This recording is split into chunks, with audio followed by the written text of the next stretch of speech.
तर ह्या शिवपुराणाचं त्याचा उगम कसा झाला, त्याची रचना, कारण ते एक महापुराण आहे, बरोबर. तर ते कसं काय झालं? सर्वप्रथम नमस्कार मंजिरीताई, तुम्हाला सुद्धा महाशिवरात्रीच्या खूप खूप शुभेच्छा. आपल्या दर्शकांनाही शुभेच्छा. शिवपुराण हे 18 पुराणांशिवाय असलेलं एक महापुराण आहे. या महापुराणाच्या श्लोकसंख्येबद्दल 1,00,000 श्लोकसंख्या असलेलं हे पुराण आहे आणि इतर पुराणं जी आहेत ती व्यासनिर्मित आहे असं आपल्याला माहिती आहे.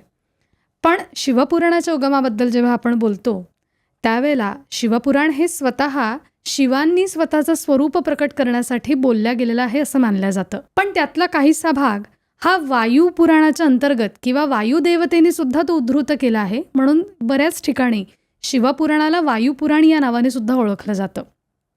ते शिवपुराणाच्या उगमाबद्दल बोलायचं झाल्यास एखाद्या देवतेने स्वतःच्या तत्वाचं केलेलं विवेचन, जसं आपण स्वतःबद्दल अधिक योग्य पद्धतीने जसं बोलू शकतो तसं त्या शिवानी शिवतत्वाबद्दल केल्या गेलेली चर्चा आणि त्या तत्वाचं असलेलं महत्त्व अशा अनुषंगाने शिवपुराणाचा उगम झाला असं आपण म्हणू शकतो. मग ते महर्षी व्यासांनी नक्की काय केलं? महर्षी व्यासांनी 18 पुराणांची रचना केली. त्यामध्ये शिवपुराण हे अंतर्भूत होत नाही, पण वायुपुराण हे 18 पुराणांच्या अंतर्गत येणारं आहे असं मानलं जातं. व्यासांनी महापुराण म्हणून शिवपुराणाची उत्पत्ती केली नाही, कारण ते स्वतः शिवांकडनं प्रकट झालं असल्यामुळे त्याच्यात व्यासांचा कुठलाही कार्यभाग नव्हता असं मानलं जातं. पण मग ते लिहिलं कोणी? ते लिहिण्यापेक्षा ते प्रकट झालं. ज्या पद्धतीने वेद साहित्य हे कुठलेही लिहिल्या गेलेले नाही आहेत, ते प्रकट झालेले आहेत, त्याप्रमाणे हे पुराण प्रकट झालं आणि त्याच्यानंतर ध्यान साधनेतनं किंवा तपश्चर्येतनं ते प्राप्त केल्यानंतर मग त्याची संहिता निर्माण झाली. पण मग हे ज्ञानसाधनेतनं जेव्हा प्राप्त होत गेलं साधूंना, ऋषीमुनींना, तेव्हा त्यांनी मग ते लिहून काढलं. मग तसं शिवपुराण कोणी लिहून काढलं? शिवपुराणाचं मग आपण रचयिता सगळ्या पुराणांचे व्यासच मानतो, त्याच्यामुळे परत एकदा श्रेय व्यासांकडेच जातं की व्यासांनीच याचं लेखन म्हणा किंवा ती संहिता आपल्यापर्यंत पोहोचावी याच्यासाठी केलेलं हे कार्य आहे.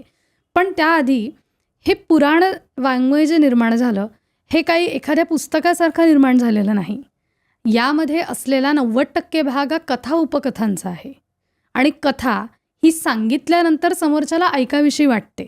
तर व्यासांनी एक कार्य असं केलं की 4 त्यांचे जे शिष्य होते त्या 4 शिष्यांना त्यांनी वेदांचं ज्ञान दिलं. त्यापैकी अजून एक शिष्य त्यांचा होता ज्याचं नाव होतं रोमहर्षण सूत. या रोमहर्षण सूताला या पुराणाचं ज्ञान त्यांनी दिलं आणि मग त्या सूताने काय केलं तर ज्या ज्या ठिकाणी यज्ञ इत्यादी कर्म व्हायची त्या ठिकाणी त्या पुराणांचं गायन किंवा पुराणांचं महत्त्व सांगण्यासाठी तो जात असे. त्याच्यामुळे पुराणांचं जे ज्ञान आहे हे व्यासांकडनं सूतांपर्यंत आलं आणि म्हणून प्रत्येक पुराणाच्या सुरुवातीला सूत उवाच किंवा शौनक उवाच असे शब्द आपल्याला दिसतात. तर सूतांनी इतर ऋषीमुनींना या पुराणांचं ज्ञान द्यायला सुरुवात केली आणि मग ते पोचलं हळूहळू सगळ्यांपर्यंत. ते पोहोचलं. 1,00,000 मला वाटतं श्लोक आहेत, पण सध्या त्यातले फक्त 24,000 उपलब्ध आहेत आणि त्याच्या काही संहिता पण असतील ना. तर मग त्याच्याबद्दल जर आपल्या प्रेक्षकांना सांग. निश्चित. शिवपुराणाच्या एकूण 12 संहिता आहेत. म्हणजे 1,00,000 श्लोकांचं जे शिवपुराण आहे त्याच्या 12 संहिता आहे. त्याच्या विश्वेश्वर संहिता ही त्यातली पहिली संहिता आहे. रुद्र संहिता आहे, विनायक संहिता आहे, मातृसंहिता, उमा संहिता, शतरुद्र संहिता, 11 रुद्र संहिता, कोटी रुद्र संहिता, शतकोटी रुद्र संहिता, सहस्त्रकोटी वायू संहिता आणि शेवटची धर्मसंहिता अशा एकंदरीत संहिता आहेत. पण कालमानाने त्याच्यातल्या फक्त 7 संहिता आपल्याला प्राप्त झाल्या आणि इतर संहिता नाही आहेत असं म्हणण्यापेक्षा त्या गहाळ झाल्या किंवा त्या आज उपलब्ध दिसत नाही किंवा लुप्त झाल्या असाव्यात असं मानलं जातं. पण जेव्हा एखादी गोष्ट लुप्त होते म्हणजे ती काळाची गरज नाही म्हणून लुप्त होते की काळ निघून गेला, वेळ निघून गेली, म्हणजे जेव्हा वेळ येईल तेव्हा त्या प्रगट होऊ शकतात? तसं पाहायला गेलं तर 1,00,000 श्लोकांची संहिता आहे. शिवपुराणाचं जे स्वरूप आहे ते 1,00,000 श्लोकांचं आहे. पण जो गहाळ झालेला भाग आपण म्हणतो त्यातलं असं झालं की कालमानाने जेव्हा त्या लिखित स्वरूपात पुढे आल्या गेल्या तेव्हा जसं ज्ञान ऋषीमुनींना झालं तेवढंच ज्ञान पुढच्या पिढीला होईलच असं नाही. त्याच्यामुळे त्यांनी प्राप्त करायच्या फक्त 7 संहिता त्यांना प्राप्त झाल्या. म्हणजे ज्याला आपण असं म्हणतो की या अशा दिसतात बा, तर अशा 7 संहिता त्यांना प्राप्त झाल्या आणि उरलेल्या 5 संहिता त्याच्यामध्ये सुद्धा विषय आहेत, त्यामध्ये सुद्धा अनेक तत्त्वज्ञानाची चर्चा केलेली आहे. पण काळाच्या ओघात त्या कुठेतरी निसटल्या म्हणा किंवा त्या उपलब्ध होऊ शकल्या नाही, असा उल्लेख आपल्याला शिवपुराणाच्या संहितांबाबत दिसून येतो. त्यातल्या 5 मुख्य ज्या संहिता आहेत त्या विश्वेश्वर संहिता, उमा संहिता, रुद्र संहिता, वायवीय संहिता. ही वायवीय संहिता 2 भागांमध्ये विभागलेली आहे, पूर्व भाग आणि उत्तर भाग. आणि वायवीय संहितेमध्ये शिवतत्वाचं किंवा शिवमहिमेचं वर्णन केलेलं आपल्याला दिसून येतं. आणि अशा पद्धतीने 7 संहितांची उपलब्धता आपल्याला शिवपुराणाची दिसून येते. मग याच्या संख्या किती झाल्या तर हे 24,000 श्लोकांचं शिवपुराण आपल्याकडे आलं. म्हणजे असं म्हटलं जाईल की 18 पुराणांना जर तुम्ही एकत्रितपणे केलं तर त्याची संख्या 1,00,000 व्हायला मदत होते. पण हे शिवपुराण स्वतःतच 1,00,000 श्लोकांचं आहे. याच्यावरून त्याच्या महापुराणात असण्याची म्हणून सार्थकता दिसून म्हणून येते. त्याला महापुराण म्हटलं जातं. बरोबर. मग मला सांग की प्रत्येक संहितेमध्ये साधारण की प्रत्येक संहितेमध्ये असं कुठलं शिवतत्वज्ञान आहे तर ते जरा सांगशील का? हां, विद्येश्वर संहिता ही शिवपुराणातली पहिली संहिता आहे.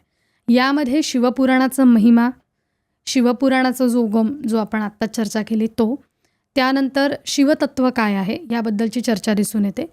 त्यानंतरच्या संहितेमध्ये रुद्र संहितेमध्ये शिवापासून शक्तीची उत्पत्ती कशी झाली यावर रुद्र संहितेमध्ये चर्चा केलेली दिसून येते.